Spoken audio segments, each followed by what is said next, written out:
Item ಯಾವುದೇ ಇರಲಿ try ಮಾಡಿ ಆಚಿ ಚಿಕನ್ ಮಸಾಲಾ. ನೀಟ್ ಯುಜಿ ಪರೀಕ್ಷೆಯಲ್ಲಿ ಅಕ್ರಮದ ಆರೋಪ ಕೇಳಿ ಬಂದಿದೆ. ಈ ಹಿನ್ನೆಲೆಯಲ್ಲಿ ಮೇ 3ರಂದು ನಡೆದಿದ್ದಂತಹ ನೀಟ್ ಯುಜಿ ಪರೀಕ್ಷೆಯನ್ನ ರದ್ದು ಮಾಡಲಾಗಿದೆ.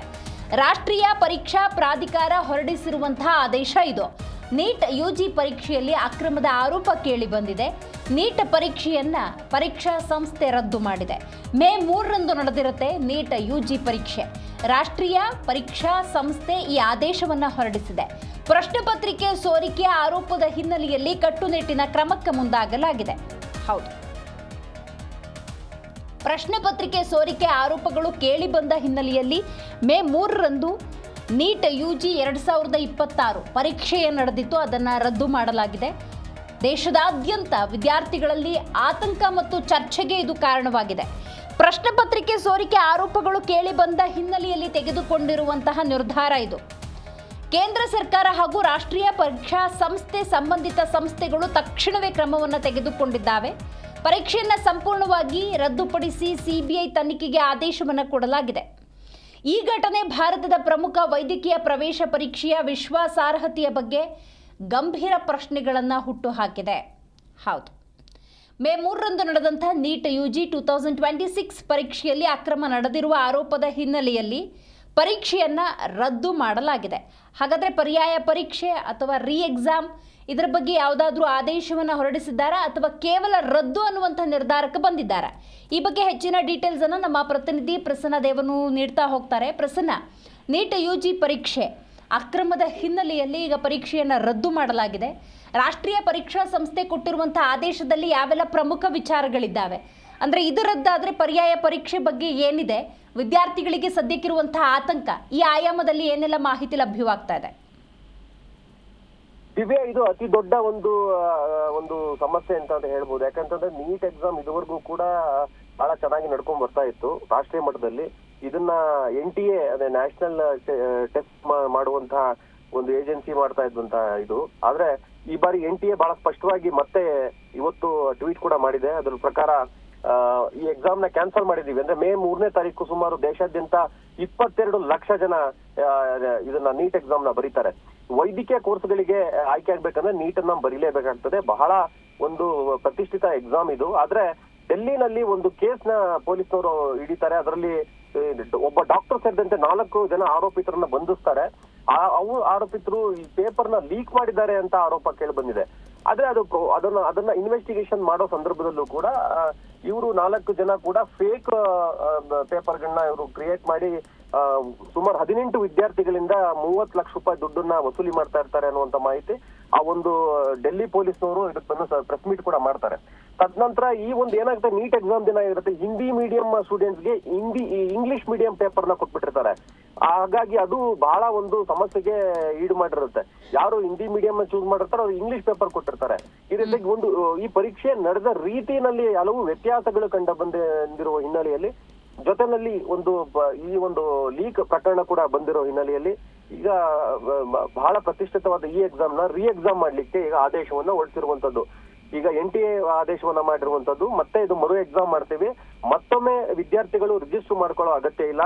ಕರ್ನಾಟಕದಲ್ಲಿ ಸುಮಾರು 1.45 lakhs ಅಷ್ಟು ಸ್ಟೂಡೆಂಟ್ಸ್ ಗಳು ಇದನ್ನ ರಿಜಿಸ್ಟ್ರೇಷನ್ ಮಾಡ್ಕೊಂಡಿದ್ರು.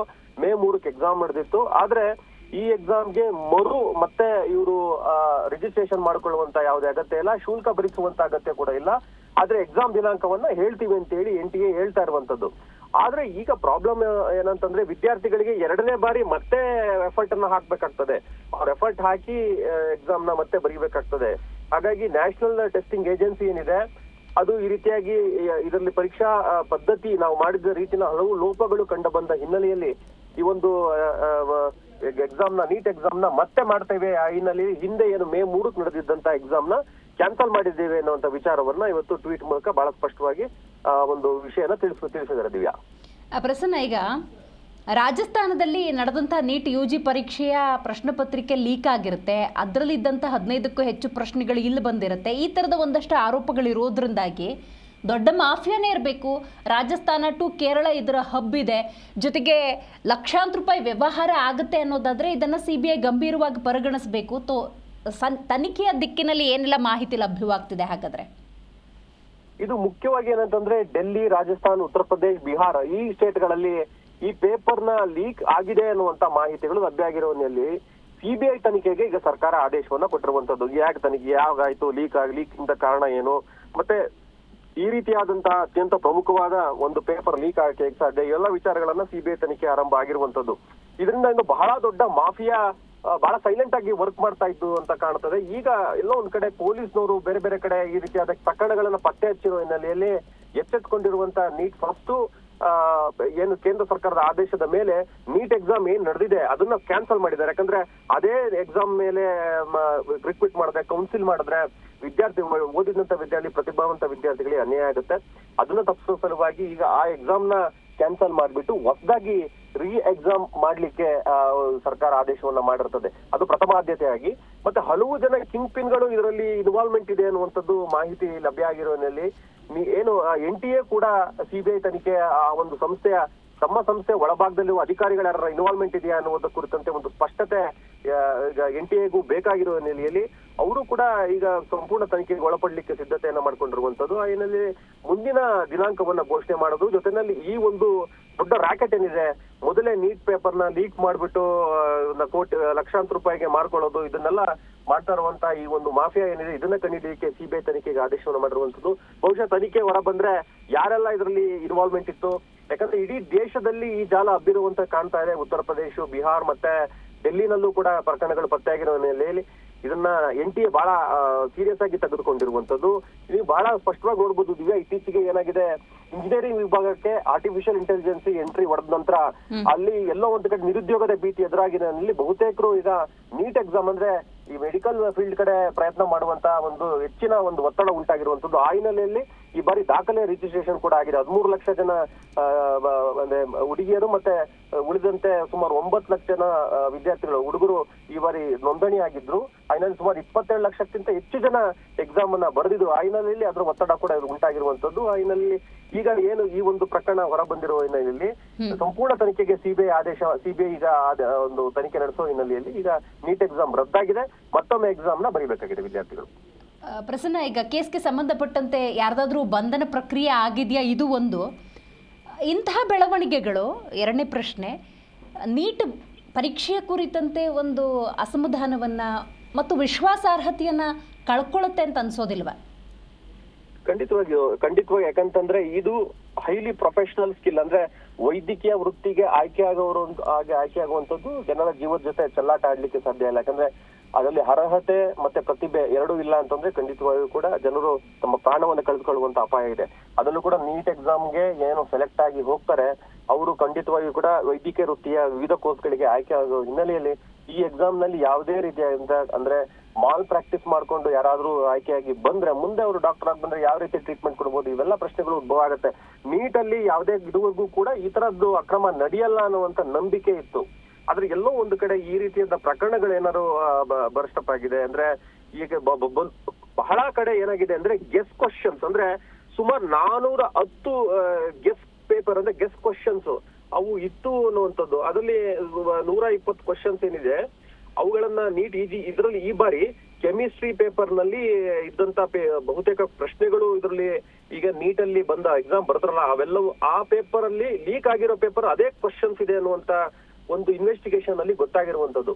ಇದ್ರ ಹಿನ್ನೆಲೆಯಲ್ಲಿ ಬಹುತೇಕ ಇದು ಇಡೀ ಪರೀಕ್ಷೆನೇ ಒಂದು ಗೊಂದಲಮಯ, ಅನುಮಾನಾಸ್ಪದಕ್ಕೆ ಈಡಾಗಿರೋ ಹಿನ್ನೆಲೆಯಲ್ಲಿ ಖಂಡಿತವಾಗಿಯೂ ಕೂಡ ಇದನ್ನ ತುಂಬಾ ಸೀರಿಯಸ್ ಆಗಿ ಸರ್ಕಾರ ಇದನ್ನ ತೆಗೆದುಕೊಂಡಿರುವಂತದ್ದು. ಹಾಗಾಗಿ ಇದು ಬಹಳ ದೊಡ್ಡ ಒಂದು ಪ್ರತಿಷ್ಠಿತ ಎಕ್ಸಾಮ್ ಆಗಿರೋದ್ರಿಂದ ನೀಟ್ ಎಕ್ಸಾಮ್ ಇದರಲ್ಲಿ ಈ ತರ ಅಕ್ರಮ ಆದ ಸಂದರ್ಭದಲ್ಲಿ ಇಡೀ ಎಕ್ಸಾಮಿನೇಷನ್ ಪ್ರೋಸೆಸ್ ಅವು ಏನಿದೆ, ಇಡೀ ಎಕ್ಸಾಮಿನೇಷನ್ ಮೇಲೆ ಒಂದು ಅನುಮಾನದ ಒಂದು ಶಂಕೆಯ ಒಂದು ವಾತಾವರಣ ಏರ್ಪಡೋ ಹಿನ್ನೆಲೆಯಲ್ಲಿ ನ್ಯಾಷನಲ್ ಟೆಸ್ಟಿಂಗ್ ಏಜೆನ್ಸಿ ಇದನ್ನ ಬಹಳ ಸೀರಿಯಸ್ ಆಗಿ ತಗೊಂಡ್ಕೊಂಡಿದೆ. ಕೇಂದ್ರ ಸರ್ಕಾರ ಕೂಡ ಬಹಳ ಸೀರಿಯಸ್ ಆಗಿ ತೆಗೆದುಕೊಂಡಿದೆ. ಇದರಲ್ಲಿ ಹಲವು ಜನ ಅರೆಸ್ಟ್ ಆಗಿದೆ. ಅಂದ್ರೆ ಈ ಒಂದು ರಾಕೆಟ್ ಅಲ್ಲಿ ರಾಜಸ್ಥಾನದಲ್ಲಿ ಅರೆಸ್ಟ್ ಆಗಿದೆ, ಡೆಲ್ಲಿನಲ್ಲೂ ಅರೆಸ್ಟ್ ಆಗಿದ್ದಾರೆ.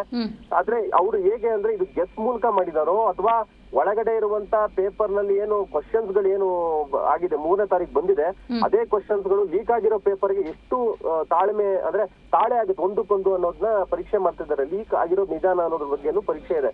ಹಾಗಾಗಿ ಗೊಂದಲ, ಇಡೀ ಪ್ರಕರಣಕ್ಕೆ ಸಂಬಂಧಪಟ್ಟಂತೆ ಇಡೀ ಒಂದು ಎಕ್ಸಾಮಿನೇಷನ್ ಮೇಲೆ ಗೊಂದಲದ ವಾತಾವರಣ ಇರೋ ಹಿನ್ನೆಲೆಯಲ್ಲಿ ಇಡೀ ಪರೀಕ್ಷೆನೇ ರದ್ದು ಮಾಡಿ ಹೊಸ ಪರೀಕ್ಷೆ ಮಾಡ್ಲಿಕ್ಕೆ ಕೇಂದ್ರ ಸರ್ಕಾರ ಸಿದ್ಧವಾಗಿರುವಂತದ್ದು. ಮತ್ತೆ ಇಡೀ ಒಂದು ದೊಡ್ಡ ರಾಕೆಟ್ ಏನಿದೆ ಇದ್ರ ಮುಂದೆ, ಇದನ್ನ ಶೋಧಕ್ಕೆ ಸಿಬಿಐ ತನಿಖೆಗೆ ಒಳಪಡಿಸಿದೆ ಸರ್ಕಾರ. ಇನ್ನೊಂದು ಪ್ರಶ್ನೆ, ಈಗ ನ್ಯಾಷನಲ್ ಟೆಸ್ಟ್ ಏಜೆನ್ಸಿ ಟ್ವಿಟರ್ ಖಾತೆಯಲ್ಲಿ to reconduct the examinations dates that will be notified separately ಅಂತ ಹಾಕ್ಕೊಂಡಿದ್ದಾರೆ. ಸೊ ಈಗ ಅದು ಡಿಲೇ ಏನಾದರೂ ಆದರೆ ಅಥವಾ ವೆರಿ ಶಾರ್ಟ್ ಆಗಿ ಅದನ್ನೇನಾದರೂ ಎಕ್ಸಾಮ್ ಕಂಡಕ್ಟ್ ಮಾಡ್ತಾರೆ ಅಂದರೆ ಅಕಾಡೆಮಿಕ್ ಇಯರಿಗೆ ಪ್ರಾಬ್ಲಮ್ ಏನೂ ಆಗಲ್ವಾ? ಈ ಎಕ್ಸಾಮ್ ಅನ್ನೋದು ಡಿಲೇ ಆದರೆ ಏನಾದರೂ ಪ್ರಾಬ್ಲಮ್ ಆಗಲ್ವಾ? ಇದನ್ನ ಹೆಂಗೆ ವೆರಿಫೈ ಮಾಡಿ ಕ್ರಮ ತಗೋತಾರೆ? ಇದನ್ನ ಶಾರ್ಟ್ಲಿ NTA ಈಗಾಗಲೇ ಯಾವ ರೀತಿ ಅಂದ್ರೆ, ಒಂದು ಅವರಿಗೆ ಈ ತರ ಲೀಕ್ ಆಗಿರುವಂತದ್ದು ಬಹಳ ಮುಜುಗರಕ್ಕೆ ಈಡಾಗಿರುವಂತದ್ದು. ಮತ್ತೆ ಈ ತರದೊಂದು ಲೀಕ್ ಆದ್ರೆ ಏನ್ ಮಾಡ್ಬೇಕು ಅನ್ನುವಂಥದ್ದು ಪ್ಲಾನ್ ಬಿ ಯಾವಾಗ್ಲೂ NTA ಬಳಿ ರೆಡಿ ಇರುತ್ತೆ ಈ ತರ ಆದ ಸಂದರ್ಭದಲ್ಲಿ. ಯಾಕಂದ್ರೆ ನಾವು ನೋಡಿದ್ವಿ ಬೇರೆ ಬೇರೆ ಪರೀಕ್ಷೆಗಳಲ್ಲೂ ಲೀಕ್ ಆಗಿರುವಂತದ್ದು. ಆ ಹಿನ್ನೆಲೆಯಲ್ಲಿ ಈಗ ಅತ್ಯಂತ ಶೀಘ್ರದಲ್ಲೇ ಅಂದ್ರೆ ಈ ಒಂದು 3-4 ಡೇಸ್ ಅಲ್ಲೇ ಹೊಸದೊಂದು ಡೇಟ್ ನ ಕೊಡ್ತಾರೆ. ತುಂಬಾ ಏನು ಅವರು ಟೈಮ್ ತೆಗೆದುಕೊಳ್ಳಕ್ ಹೋಗೋದಿಲ್ಲ. ಮತ್ತೆ ಅವರು ಗಮನ ಇಡಬೇಕಾಗಿದ್ದೇನೆಂದ್ರೆ, ದೇಶದಲ್ಲಿ ಈಗ UPSC, KPSC ಬೇರೆ ಬೇರೆ ಎಕ್ಸಾಮ್ಸ್ ಗಳು ಎಲ್ಲಾ ಸ್ಟೇಟ್ ಗಳಲ್ಲೂ ನಡೀತಾ ಇರುವ ಹಿನ್ನೆಲೆಯಲ್ಲಿ ಎಲ್ಲಾ ಒಂದು ಬೋರ್ಡ್ಸ್ ಗಳಿದ್ದಲ್ಲ, ಎಲ್ಲಾ ಒಂದು ರಾಜ್ಯದ ಒಂದು ಸರ್ಕಾರದೊಂದಿಗೆ ಮಾತುಕತೆ ಮಾಡಿ ಒಂದು ಡೇಟ್ ನ ಫಿಕ್ಸ್ ಮಾಡ್ಬೇಕಾಗುತ್ತೆ. ಯಾಕಂದ್ರೆ ಎಲ್ಲ ಒಂದೇ ಸರಿ ಆಗ್ಬೇಕಲ್ಲ ಇಡೀ ದೇಶಾದ್ಯಂತ ಪರೀಕ್ಷಾ ಕೇಂದ್ರಗಳಲ್ಲಿ. ಅದನ್ನ ಪರಿಶೀಲನೆ ಮಾಡುವಂತ ಕೆಲಸವನ್ನ NTA ಮಾಡ್ತಾ ಇದೆ. ಈ ಒಂದು ಶೆಡ್ಯೂಲ್ ನೋಟಿಫಿಕೇಶನ್ ಅಂತಂದ್ರೆ ಇವರೇನು ಮತ್ತೆ ಶುಲ್ಕ ಕಟ್ಟೋದು ಅಥವಾ ನೋಂದಣಿ ಮಾಡ್ಕೊಳ್ಳೋ ಪ್ರಕ್ರಿಯೆ ಯಾವುದು ಇರೋದಿಲ್ಲ. ಕೇವಲ ಎಕ್ಸಾಮಿನೇಷನ್ ಡೇಟ್ ಮಾತ್ರ ಅನೌನ್ಸ್ ಆಗುತ್ತೆ. ಅದು ಒಂದೇ ದಿನ ನಡೆಯುತ್ತೆ. ಆ ಡೇಟ್ ನ ಇನ್ನೊಂದು 3 ದಿನಗಳಲ್ಲಿ ಅನೌನ್ಸ್ ಮಾಡ್ತಾರೆ ಅನ್ನುವಂತ ಮಾಹಿತಿ ನಮಗೆ ಲಭ್ಯ ಆಗಿದೆ. ಸೊ ಆ ಹಿನ್ನೆಲೆ ಒಂದು ಸಲ ಆ ಡೇಟ್ ಅನೌನ್ಸ್ ಆಯ್ತು ಅಂತಂದ್ರೆ ವಿದ್ಯಾರ್ಥಿಗಳು ಆ ದಿನ ಬಂದು ನೀಟ್ ಮತ್ತೊಮ್ಮೆ ಎಕ್ಸಾಮ್ ನ ಬರೆದು ಹೋಗ್ತಾರೆ.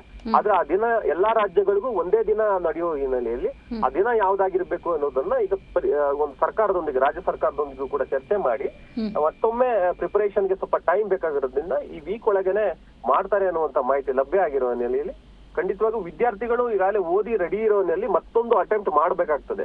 ಪ್ರತಿಭಾವಂತರಿಗೆ ಕಷ್ಟ ಆಗ್ಲಿಕ್ಕಿಲ್ಲ, ಸ್ವಲ್ಪ ಕಷ್ಟಪಟ್ಟವ್ರಿಗೆ ಮತ್ತೊಮ್ಮೆ ಎಕ್ಸಾಮ್ ಬರೀಬೇಕಾಗುತ್ತಲ್ಲ ಅನ್ಯಾಯವಾಗಿ ಏನೋ ಒಂದು ಬೇಸರ ಕೂಡ ಇರ್ಬೋದು. ಮತ್ತೆ ಕ್ವಶನ್ಸ್ ಹೇಗ್ ಬರುತ್ತೋ, ಟಫ್ ಆಗಿ ಏನಾರ ಬಂದ್ಬಿಟ್ರೆ ಹಿಂದಿನ ಪೇಪರ್ ಸ್ವಲ್ಪ ಈಸಿ ಇತ್ತು, ಈ ಪೇಪರ್ ಟಫ್ ಆಯ್ತು, ಈ ರೀತಿ ಎಲ್ಲ ಹಾಗೆ ಆಗುವಂತ ಸಾಧ್ಯತೆ ಕೂಡ ಇದ್ದೇ ಇರ್ತದೆ. ವಿದ್ಯಾರ್ಥಿಗಳಿಗೆ 2 ಪಟ್ಟು ಶ್ರಮ ಆಯ್ತು, ಮತ್ತೆ ಎಕ್ಸಾಮಿನೇಷನ್ ನಡೆಸೋರ್ಗೂ ಕೂಡ 2 ಪಟ್ಟು ಶ್ರಮ ಆಯ್ತು. ಇದನ್ನ ನೀಟ್ ಎಕ್ಸಾಮಿನೇಷನ್ ಮಾಡೋ ಸಂದರ್ಭದಲ್ಲೇ ವಿವಿಧ ತನಿಖಾ ಏಜೆನ್ಸಿಗಳು ಒಂದ್ಸಲ ಕಣ್ಣಿಡ್ಬೇಕಾಗತ್ತೆ. ಸ್ಥಳೀಯ ಪೊಲೀಸ್ನವರು ಕೂಡ ಕೆಲಸ ಮಾಡ್ಬೇಕಾಗಿತ್ತು. ಇಂಥದ್ದನ್ನ ಮೊದಲೇ ತಡೆ ಹಿಡಿದಿದ್ರೆ ಬಹುಶಃ ಮತ್ತೊಮ್ಮೆ ಎಕ್ಸಾಮ್ ಮಾಡುವಂತಹ ಅನಿವಾರ್ಯತೆ ತಪ್ತಾ ಇತ್ತು. ದಿವ್ಯಾ, ಥ್ಯಾಂಕ್ ಯು ನಿಮ್ಮೆಲ್ಲ ಮಾಹಿತಿಗಾಗಿ. ಪ್ರಸನ್ನ ದೇವನೂರು. ನೀಟ್ UGC ಪರೀಕ್ಷೆಯಲ್ಲಿ ಅಕ್ರಮದ ಹಿನ್ನೆಲೆಯಲ್ಲಿ ಈಗ ಮೇ 3ನೇ ತಾರೀಕು ನಡೆದಿದ್ದಂತಹ ನೀಟ್ ಪರೀಕ್ಷೆಯನ್ನು ರದ್ದು ಮಾಡಲಾಗಿದೆ. CBI ಈ ಪ್ರಕರಣವನ್ನು ತನಿಖೆಗೆ ಒಳಪಡಿಸಿದೆ. ಪ್ರಶ್ನೆ ಪತ್ರಿಕೆ ಸೋರಿಕೆ ಆರೋಪಗಳು ಕೇಳಿಬಂದ ಹಿನ್ನೆಲೆಯಲ್ಲಿ ಮೇ 3ರಂದು ನಡೆದಂತಹ ನೀಟ್ UG 2026 ಪರೀಕ್ಷೆಯನ್ನು ರದ್ದು ಮಾಡಲಾಗಿದೆ. ಈ ಸುದ್ದಿ ದೇಶದಾದ್ಯಂತ ವಿದ್ಯಾರ್ಥಿಗಳಲ್ಲಿ ಒಂದು ಆತಂಕವನ್ನು ಸೃಷ್ಟಿ ಮಾಡಿದೆ ಮತ್ತು ಚರ್ಚೆಗೂ ಕೂಡ ಕಾರಣವಾಗಿದೆ. ಪ್ರಶ್ನೆ ಪತ್ರಿಕೆ ಸೋರಿಕೆ ಪ್ರಕರಣ ಇದು. ಕೇಂದ್ರ ಸರ್ಕಾರ ಹಾಗೂ ರಾಷ್ಟ್ರೀಯ ಪರೀಕ್ಷಾ ಸಂಸ್ಥೆ ಮತ್ತು ಸಂಬಂಧಿತ ಸಂಸ್ಥೆಗಳು ತತ್ಕ್ಷಣಕ್ಕೆ ತೆಗೆದುಕೊಂಡಿರುವಂತಹ ನಿರ್ಧಾರ ಇದು. ಪರೀಕ್ಷೆಯನ್ನು ಸಂಪೂರ್ಣವಾಗಿ ರದ್ದುಪಡಿಸಿ CBI ತನಿಖೆಗೆ ಆದೇಶವನ್ನು ಕೊಡಲಾಗಿದೆ. ನ್ಯಾಷನಲ್ ಟೆಸ್ಟಿಂಗ್ ಏಜೆನ್ಸಿಯ ಎಕ್ಸ್ ಖಾತೆಯಲ್ಲಿ ಇದರ ಸಂಪೂರ್ಣ ಮಾಹಿತಿಯನ್ನು ಹಾಕಲಾಗಿದೆ. ಅಂದರೆ ಈಗ ಪರೀಕ್ಷೆ ರದ್ದು ಅನ್ನೋದರ ಜೊತೆಗೆ ನೀವು ಗಮನಿಸಬಹುದು, the reconduct the examination on dates that will be notified separately ಅಂತ ಹಾಕ್ಕೊಂಡಿದೆ. ಅಂದರೆ ವೆರಿ ಶಾರ್ಟ್ಲಿ ಮರುಪರೀಕ್ಷೆಯ ಬಗ್ಗೆ ಮಾಹಿತಿಯನ್ನು ಹಂಚಿಕೊಳ್ಳಲಾಗುತ್ತೆ ಅನ್ನುವಂಥ ವಿಚಾರವನ್ನು ಪ್ರಸ್ತಾಪ ಮಾಡಿದ್ದಾರೆ. ನೋಡಿ, ರಾಜಸ್ಥಾನದಿಂದ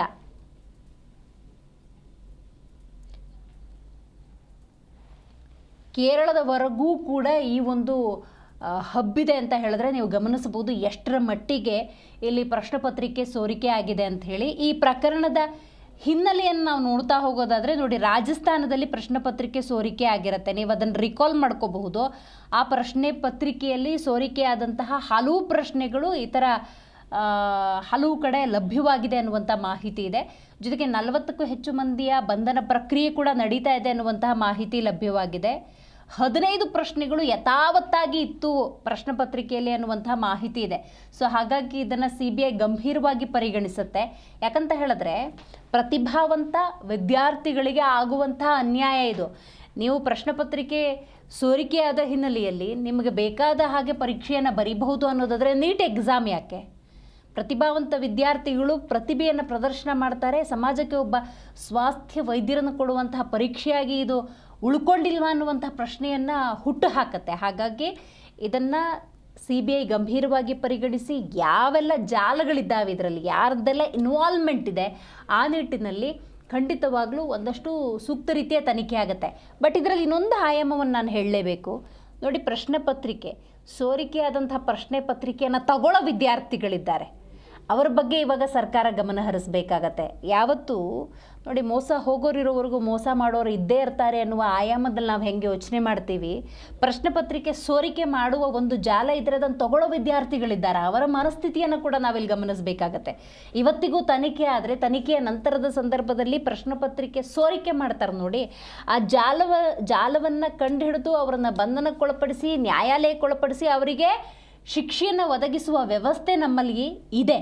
ಅದರ ಜೊತೆಗೆ ಅದಕ್ಕೆ ಸಪೋರ್ಟ್ ಎಲ್ಲಿಂದ ಸಿಕ್ತು ಅಂತ ವಿದ್ಯಾರ್ಥಿಗಳಿದ್ದಾರೆ, ಅವರು ಕೂಡ ಆತ್ಮಾವಲೋಕನ ಮಾಡಿಕೊಳ್ಬೇಕು.